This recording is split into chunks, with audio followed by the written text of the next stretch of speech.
What's up, everybody? This is Micheal Cox on Kickin It With Cuddy. Follow him on Instagram on Cuddy Season. So now getting in the league, man, what's that? Yeah. What was it like your first year in it? Like, Yeah, no, it was difficult and fun at the same time. You know, just some parts were actually easier than college, and some parts were harder. So in college, it's kind of like you're working from 5 a.m., 6 a.m. every day till 10 p.m. at night. And then that's, like almost every day you're doing that, right? And then you don't really get no vacations. Longest break you would get would be spring break. You get a week off. Damn, and that was the longest break. Yeah, like all summer you're there working, going to school, and that's all year round. And then going from that to the NFL, where obviously the players are better, it's more faster pace and all of that. And the playbook is definitely a lot more difficult, but everything else was kind of better because you didn't have to do school. You didn't have your schoolwork you had to worry about, and you also got way more time off. So it actually ended up being, a little bit more easier to manage, because it was like all you had to focus on was football. Word. And you had like time off and you got paid. So, Right. I mean, that always works. Yeah. But even before, let's backtrack a little bit. And before getting into the league, you was the second to last pick. How did that feel? Because people might play even on a lower level, might play in school, and you that last person to get picked. And you're like, damn, am I gonna get picked? What was that feeling like? Just thinking through your head, like, is this gonna happen for me? Yeah. What was that like for you? So with the draft, I mean, I didn't really. I was expecting to get drafted. I think like my draft. You already was knew it was. I'm good. Yeah, I didn't know, but I think my like NFL grade or whatever was like a 3rd or 4th round pick. So I thought I was expected to be drafted around there, and then but I wasn't. I didn't have my hopes up too high. Like, okay, like, I'm definitely going to get drafted or whatever. I thought I had a good chance of getting drafted. Have you seen people just go home from that? Like, out of your peers or friends, just go and end up just. Not getting drafted? Yeah. Oh, yeah, tons of them. Happens. Tons of them, yeah. It happens all the time. Every it's year. It's not year. a thought that's, like, out of this world. Like, no, I see. When you're sitting there, you could just, like, end up having to just... I seen guys that, were supposed to get drafted in the 2nd round and don't get drafted at all, Like, good friends of mine, Yeah. And then at the same time, I've seen guys that weren't supposed to get drafted, 2nd, 3rd round, So it's like, it kind of... It's a... you have a good idea, but at the same time, like, unexpected things happen.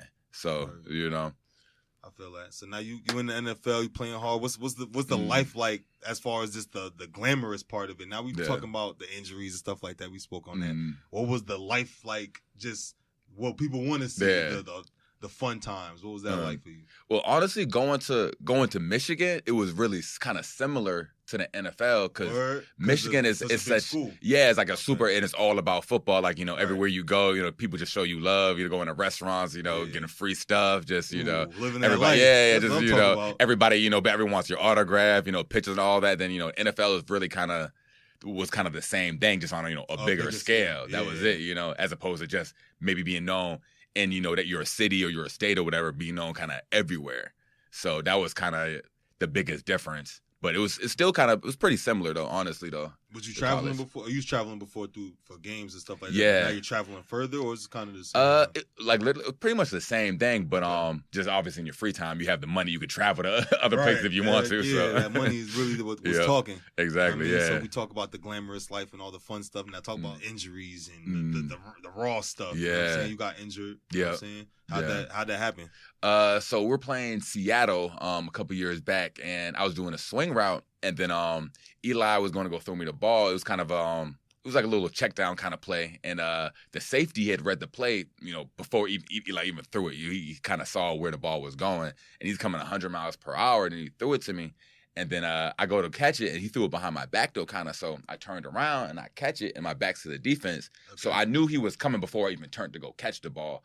But I'm like the type of guy, like I play fearless. Like I ain't worried about it. Like I'm gonna catch and worry about it later. Like exactly. So I catch the ball, and then right when I land, it was really kind of a dirty play because it was a routine play for him. Like because my whole back's to the defense. Like he literally could have pushed me out of bounds like anything or whatever, and I land, and right as I landed, it was like a combination of, because he hit me real low, and so he hit me like real low, and exactly when my foot hit the ground, and so then like shattered my leg, broke my ankle, it was like a whole bunch of stuff. Couldn't even imagine what that pain was like, bro. Yeah, honestly, oh my God. like obviously it hurt a lot, but when it happened, like Your adrenaline's going. Exactly. So, like, I knew right up because I heard it snap. Like, I felt it, all of that. And I wasn't really thinking about the pain. Like, I was more so just like, oh, man, like. Something happened. Like, yeah, like, am I going to be able to, to play again with this? Or, like, what's going on? Or I was more thinking about sort of, like, the injury than the actual pain of it. So I wasn't really, I was just like, dang, like, oh, man, I hope this is as bad as, I think it is or whatever. So then you got through it. What was, like, this healing process? Just what was going through your mind sitting home just like, damn, like, my shit's fucked up? Like, yeah, well, I saw a lot of guys have had similar injuries to me, and a lot of them came back and are actually still playing. Like, for example, like Vince Carter, he had a very similar injury to me. Right. Actually, same doctor that I got too. Oh, nice. And Odell had like a similar injury to me. As you see, he's back and playing and stuff. Right. So, I saw different scenarios like that, and the doctors are expecting me to come back in 6 or 7 months. But actually, I'm in a lawsuit actually right now with one of the doctor that did my ankle or whatever, but it's kind of another story. But we're gonna get to yeah.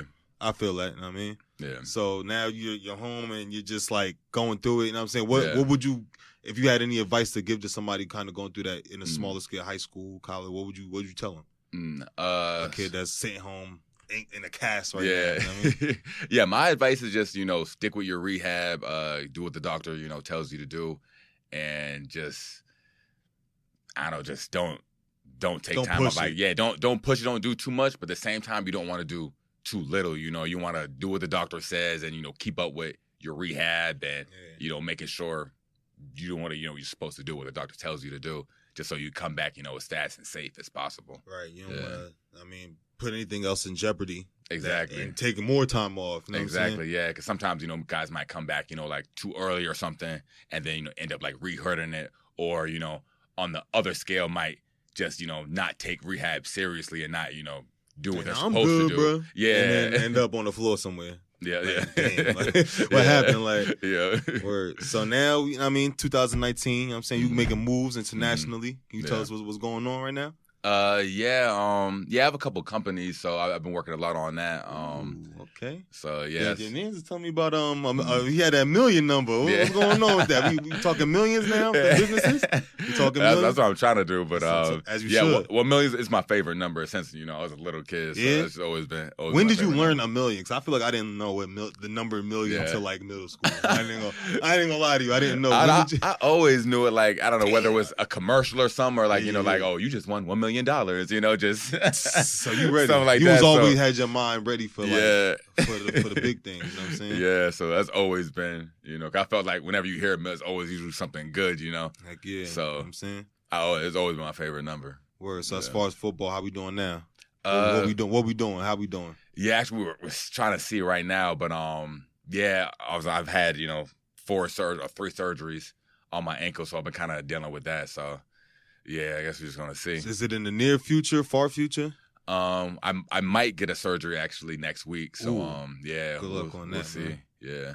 All right, man. But I know your hopes, your spirits are still high. You know what I'm saying? You're moving around getting money. You know what I'm saying? So the grind don't stop, man. Yeah. Anything else you would want to tell anybody in a similar situation coming up, just like that don't really have a direction of where they're going, what could be their next move, or how do I handle this?